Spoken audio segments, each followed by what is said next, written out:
Hello, everybody. Welcome. Um,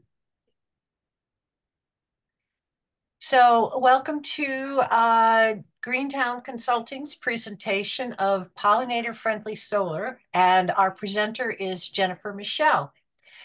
This program will take solar sustainable energy to the next level. Find out how to advocate for pollinators in your town's solar law, and learn what pitfalls your town needs to watch out for. Greentown Consulting provides technical assistance to municipalities, solar developers, and health systems on creating pollinator-friendly communities. Jennifer's services include cost-benefit analyses, goal setting, stakeholder surveys, policy review, sourcing, project management, and community education. So welcome, Jennifer. Hi, everyone. Thanks so much for coming on your Sunday afternoon for this. I'll dive in and just let me know if at any point I'm talking about a slide that suddenly you can't see, because that's happened, and it's better if I know that and then I can fix it. Let's start with the basics. I'm going to assume that everyone here, being in Wild Ones, probably understands pollinators, but what is pollinator-friendly solar, which is a different thing. So let's start with what are the basics. This is a typical solar array. I think it's probably what most of us imagine. It's got a lot of grass around it, and it's got this monoculture and no real pollinator habitat, no real wildlife habitat. It's just like a mown lawn with solar panels. So as you might imagine, a pollinator-friendly one has native plants all around it. And that there's a little more detail to it, which we'll explore, but this is the basic idea. It's instead of just having very short mown grass, you have native plants and native grasses mixed in so that your native or your solar installation is actually more of a habitat. Now, one thing to keep in mind when we're talking about pollinator-friendly solar, we're talking at usually a municipal level. So we're talking many acres, and it could be thousands of acres, it could be 10 acres or something, but it's a huge amount of land in comparison to, say, one of our own yards or one of our own gardens. It also is usually on a contract that can go anywhere from 25, 30, sometimes maybe even more than that years. So we're talking a commitment to maintain a habitat if they do pollinator-friendly solar for at least 25 years. So that's a very long amount of time that the habitat is then protected, and it may continue to be protected after that, but the leases on solar installations tend to be 25, 30, 35 years. So it's a substantial commitment. And there are different other kinds of solar going on, not just pollinator. One is agrivoltaics, and this can overlap a lot with pollinator-friendly solar. Now, agrivoltaics is about mixing different kinds of agriculture with solar. One of the most common kinds is sheep farming. And so you'll see shepherds, and they will be grazing their sheep around the solar panels. And there are a number of reasons for this. One, cattle they're very big, so they can damage the panels. Goats jump on the panels, and that causes damage. So sheep are a little easier to work with. So it tends to work very well with sheep farming, but it can be agricultural, like crop farming. And it can also be apiaries. Agrivoltaics can also mean dealing with honeybees. And this is something of concern to us. And we'll talk about this in different times during this presentation, because if they are raising honeybees, we know that a honeybee can take the pollen of 100,000 native bees. So depending on how many bees and how many hives there are, and how close they are to other native bee habitats, and what kind of forage is available for all of them, that can be something to be paying attention to. And I think Xerces Society gives some recommendations about how close they should be to native bee habitat and how many should be on a certain amount of acreage.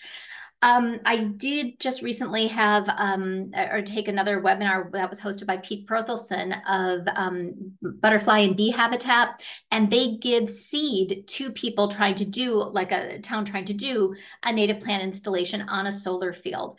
And they very much are of the belief that a rising tide floats all boats, so that the more native plants we put out there, it helps honeybees, but it also helps our native bees. And a study came out that I just read about last week on 2 solar fields that they monitored for 5 years in Minnesota that had pollinator friendly solar. And they saw like 20 times, I think, the increase in native bees. And they still saw an increase of honeybees. So there can be coexistence. And I think the focus for us as native plant advocates is to just keep planting native plants. But when we're talking about solar, when people say agrivoltaics, they could mean crops, they could mean sheep, they could mean bees. So it's really important to understand the details of what they're talking about. So let's talk about the components that go into a solar installation. And I think that's important because there are different areas that you could put native plants in. And depending on those areas, you might do it very differently. So it's nice to know what we're talking about. So basically all of these 3 areas in green are where you might put native habitat. So what you have here, the solar panels, all of those together are called the array. And planting around the array can be tricky because sometimes they are maybe 18 inches from the ground. Sometimes they're higher and you could get a good amount of plant growth, like 3 feet or more. And then you have more seed that would be something you could scatter there. But when they're low to the ground or when they're a tracker, sometimes they pivot. Sometimes that's low. In those cases, you might not be able to plant very much that would be native under there. And then you might have to go with clover or something else, or mix it in and have a few native plants that are short, but not the bigger habitat. But if that's the case, that doesn't mean that, all hope is lost, because there's this whole perimeter around it. And this is very narrow in this image, but that could actually be several acres or hundreds of acres, depending on what it is. That might be the edge of it where it kind of is going to bound up against somebody else's land, or maybe a wild area or something like that. And so that perimeter could be a wonderful space for planting. And that perimeter could be inside or outside of a fence because the arrays are usually fenced. So depending on how that is, that can be a beautiful place to put in native plants. Now, there's another area. Oftentimes, if there's a road, sometimes if there's a school or somebody's home next to it or something like that, but usually it's a road where they're going to want a buffer or a screen. We'll talk about this a little bit more later, but the idea here is something that will look attractive, that will hide the solar panels. And this can be a wonderful place to put a bunch of shrubs or a nice garden. So this is really what we're talking about with pollinator-friendly solar. We could be talking about planting the array, planting the perimeter, planting the buffer, or maybe all of it, which would be, obviously the best. So if we do this, I do want to go over just some simple benefits to gardeners and then talk about what some of those benefits might be to the community as a whole. I'm assuming we're gardeners, so this is where I always start, and it's stuff that wouldn't surprise you. First of all, more pollinators. Because we're talking such large acreage and for so many years, it really can do quite a lot more impact on pollinator habitat than what our individual yards can be, which doesn't mean I don't think we should plant our yards. I absolutely do think we should be doing that. But in terms of impact, this can be at quite a large scale. So it really creates habitat on just a scale that we can't do on our own. And that then helps our plants, then it just spreads to the whole community. And that helps pollinate vegetable gardens. It helps pollinate all around. But it definitely provides that. And of course, along with pollinators, you get more native bee habitat. If you have acres and acres of native plants and they're not being mowed down and they're not being sprayed, then the bees are going to move in and they're going to make their homes. Now, one other thing that I think is really important to think about is, especially because these are usually planted with seed, then we're really encouraging biodiversity here, because they're not only planted with seed, they're going to be spread by seed, they're going to be maintained for years, they will keep growing and putting more seed out there into the seed bank. This is one of the most important things with climate change that we can do, which is plant the seed. The seeds know how to adapt. The plant knows how to adapt to the changing circumstances. So the more that gets planted, the more that gets put out there every time that the new season comes around, that is going to be better for that plant's survival. Another thing that is wonderful for all of us as gardeners is that, of course, if we bring in more pollinators, we're going to bring in more native wasps, and they like to eat other insects. So this is fantastic. So it also kind of balances well. If you do any kind of organic farming, it can bring in the predators that you need, and not just wasps, but other ones as well, that can help control the pests that maybe you don't want on your plant. So there are a lot of very basic gardening benefits, obviously, to anything that you do that will enhance solar. But on a community level, it gets a little bit broader. So certainly there's a wildlife habitat of the pollinators, But it's more than that. Most people enjoy seeing birds flying around. People sit in parks just to look at birds. So wildlife habit goes beyond the pollinators, it goes to the birds. But it's also agricultural opportunities. And again, remember we spoke about how it could be very much crops and not just sheep or honeybees or whatever it might be. Well, I know of one solar farm up in Maine that grows blueberries, and blueberries are a vaccinium species. They're native, and if they're grown organically, they can be a larval host to like 200 different caterpillars. So that is a very big opportunity, and you can still do a whole native plant habitat around it, around the perimeter as a buffer, and mix that up that way. So there are a lot of benefits to the community because sometimes the community wants to keep an agricultural feel. And so this is one way they can do that. Along with that goes improved soil. People often are very much in love with the image of their town. It's very important to them that it's always been a farming community. They want to maintain it as a farming community. But being a farming community can be very, very hard on the soil. Especially if it's not an organic farm, we do a lot with fertilizers and herbicides and pesticides, and that can have a long-term impact.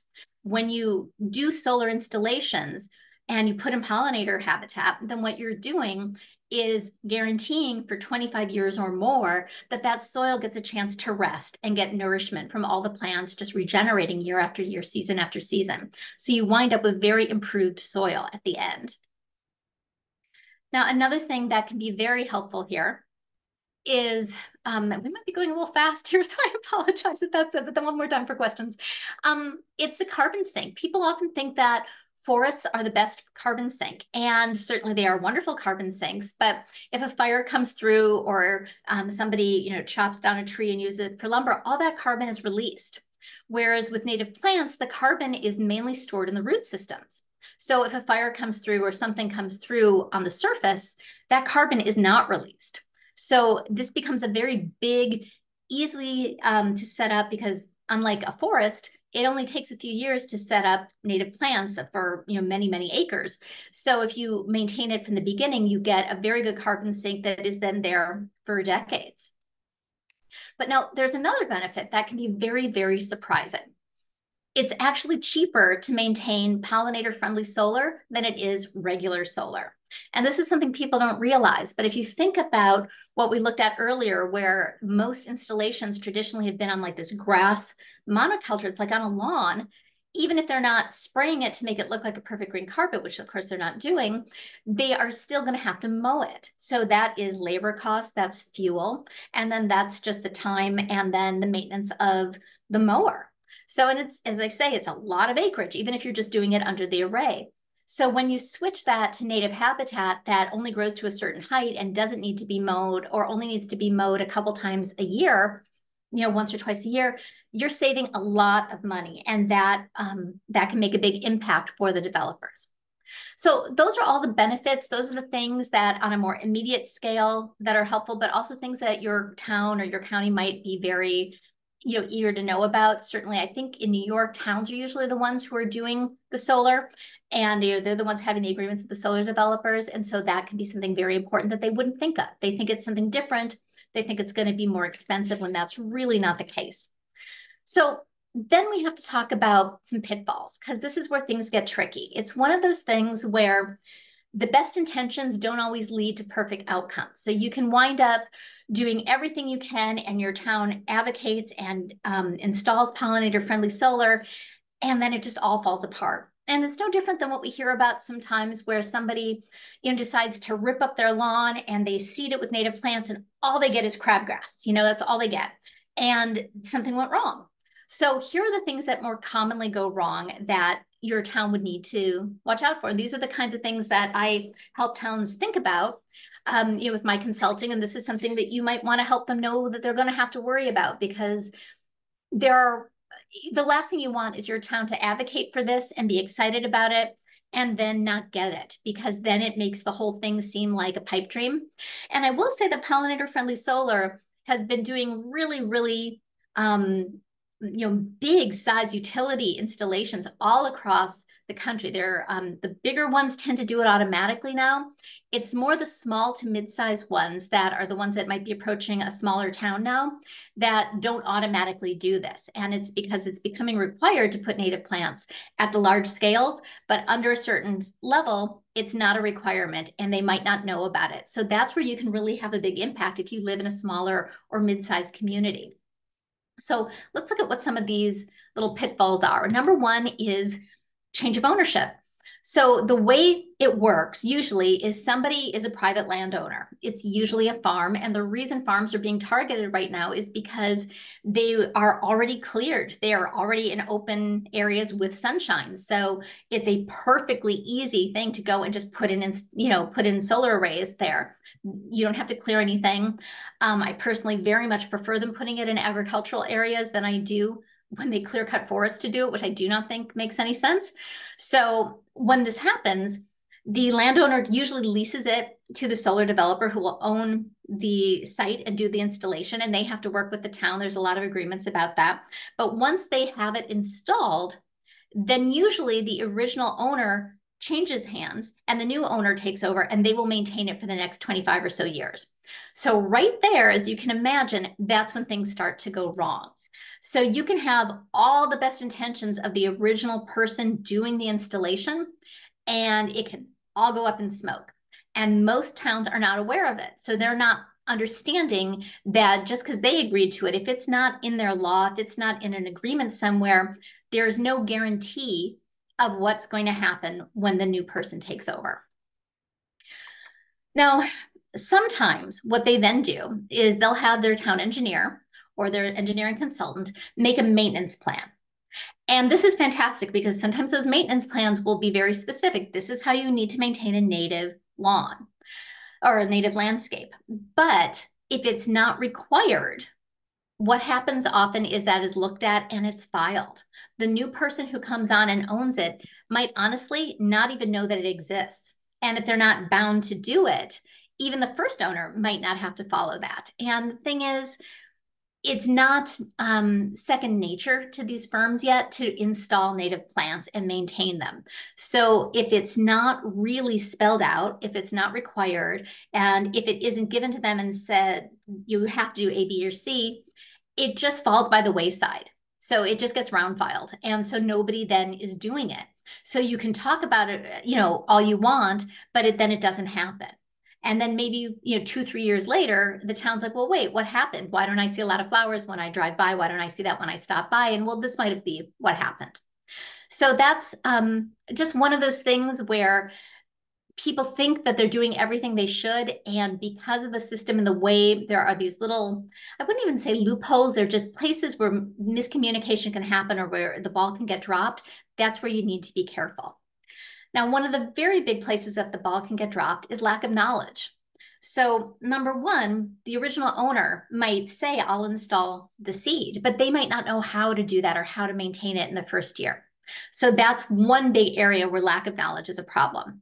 Usually they will go and listen to the person who sold them the seed because it's a big investment on their part and they want to follow through, but there still isn't a baseline understanding. And if they're treating it like they would grass seed, it can be very different. Second lack of knowledge could be the people taking over. So once the owner sells it to the people who are going to maintain it, if they've never worked with native plants before, they might not understand it at all. But another thing that can happen is when the elected officials switch over. So elected officials that are running your town, they're elected every 2 years, every 4 years. When they have an election, you can get a whole new group of people in there. They might not know anything about native plants or pollinators. They might not know anything that the previous group was doing on that. So they might not know what isn't getting done. So if it's not written into the law, if it's not signed into the agreement, the whole plan of how to maintain it, the new people may never even know about it. But there's another thing that can happen. Let's say they've all gotten that written down and you say, okay, you can only use these species, you can only use this type of plant. And then the maintenance development team comes and says to your planning board or to your town council and says, well, we really, really tried to get this plant. but we couldn't find the native species. We couldn't find the straight species, but we found this cultivar. So it's the exact same genus and species, but it is this cultivar. It's really the same thing. Is that okay? Well, someone who doesn't know a lot about pollinators and native plants might be like, what's the difference? It's fine. Yay. And that right there, as anyone who is starting to learn about nativars knows, can be the beginning of the end for your pollinator habitat, because then what you have are plants that are not the habitat that you want, that are not going to be beneficial. So one of the ways that you can deal with this, if this happens in your town or you're scared it's going to happen in your town, is talk to your planning board, talk to your town council about having it be required in your laws about your solar. So you usually have a solar law, or they're starting to have solar laws at this point in some communities, and have them say they have to consult with any change. They have to consult with a pollinator specialist. This could be someone like me, where then I go and find out the information from all of my network and pull that back to them, and I deal with the nurseries directly or anything like that. Or it could be they have a specific engineer or somebody in their Parks and Rec department who they know very specifically is an expert in this, and they can go to them. Usually, though, it's good to at least have a list of a couple of different people they can go to, because if somebody is no longer doing that work or they can't access a consultant or whatever, it's nice to have a couple of people. Ideally, what you want is the town to select the person and the developer to pay for it. And if that can be worked into the agreement, that can work out very, very well for the town. And it can ensure, because then the pollinator specialist can say, yeah, that actually is going to be a very different impact on your pollinator habitat, so we can't go with that, but I can help you locate the species that you were looking for originally. So that's how the lack of knowledge can wind up kind of derailing your plans and what can be done about it. Another pitfall can be the solar laws themselves. So New York has a model solar law that is very, very helpful in terms of the solar arrays and understanding how they work and the sizes and the megawatts and decommissioning and all of that. But it really wasn't written by people who are trying to protect pollinators. So when they talk about pollinators, which they do, so this is a good step, they're really understanding it more from an agricultural perspective. And of course, that means if you're talking pollinators from an agricultural perspective, you're probably thinking honeybees. And in fact, that's the case with our model solar law in New York. So it defines pollinators to include managed insects.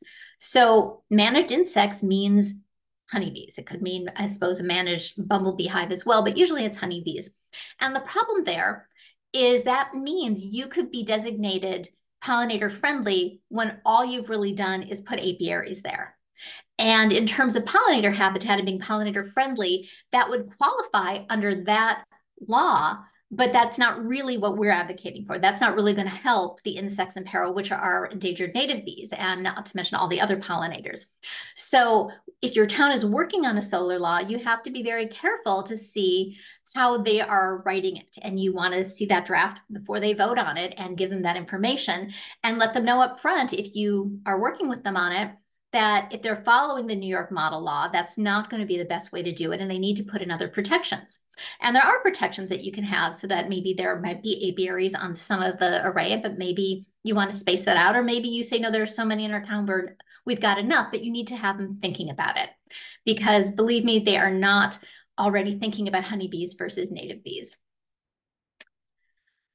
So the next thing is visual screens. Now, remember we talked about how there's like that array, and then there's a perimeter, and then there's like a road where they have that buffer where the visual screen is.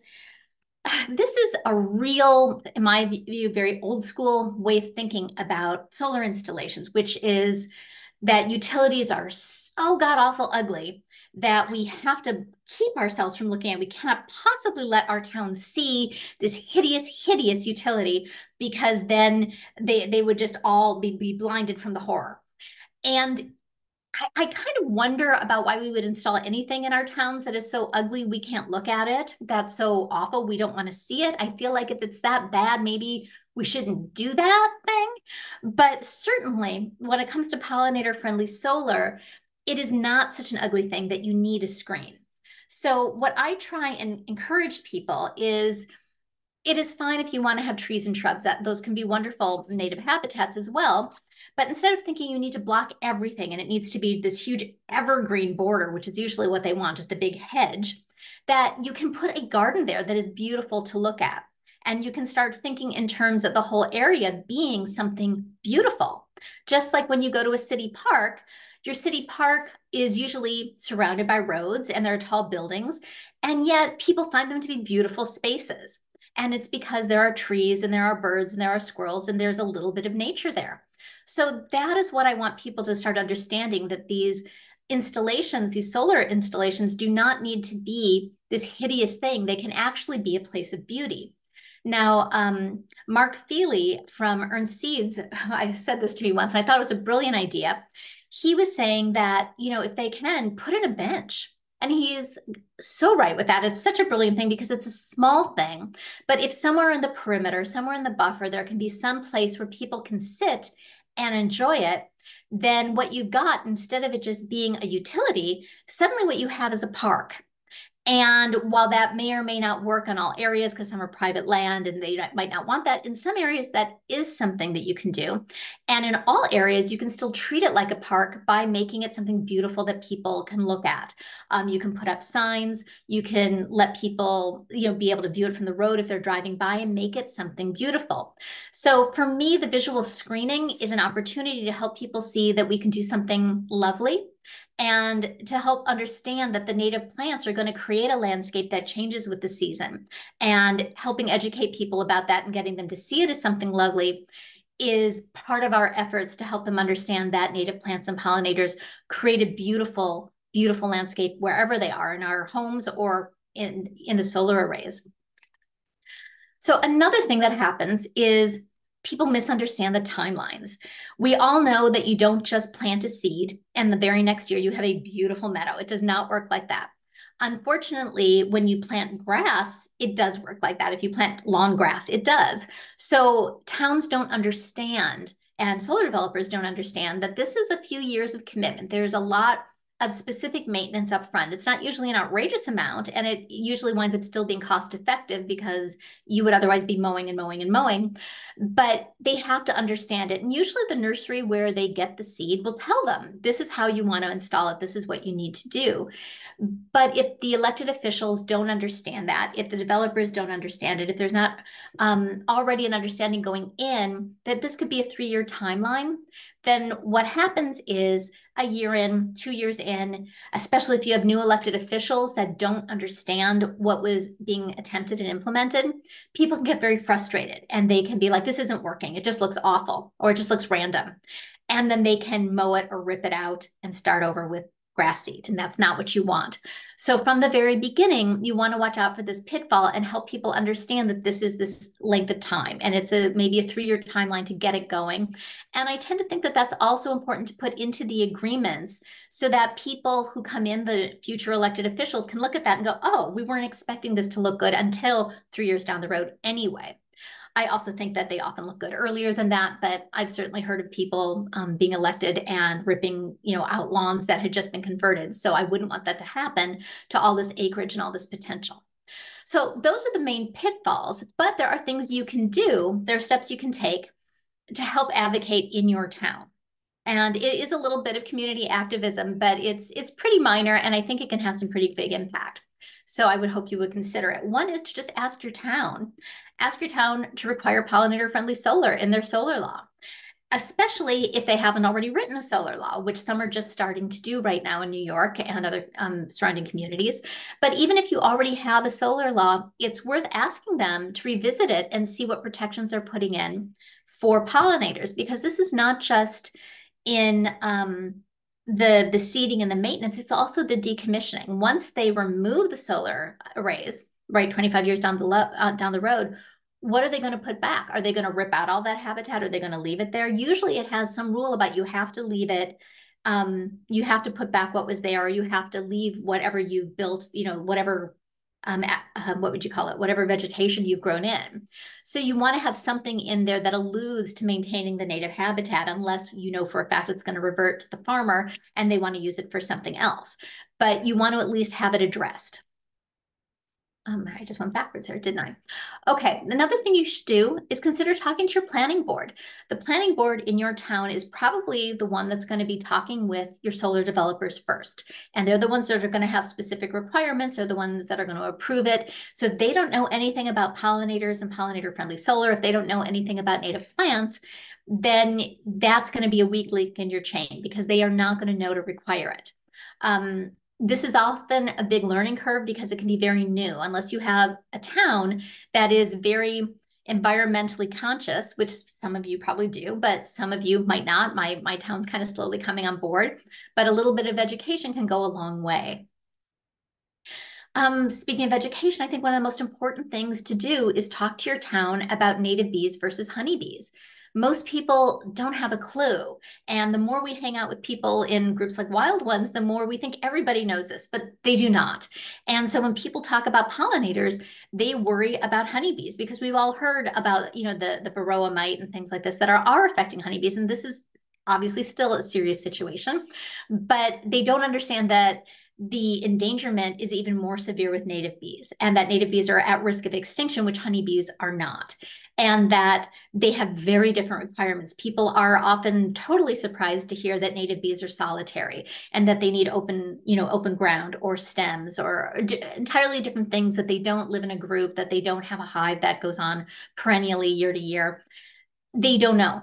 So the more you let them know and the more you talk to them about what would help both of them, which is, of course, native plants, then the more they understand why you're asking for this in their solar law.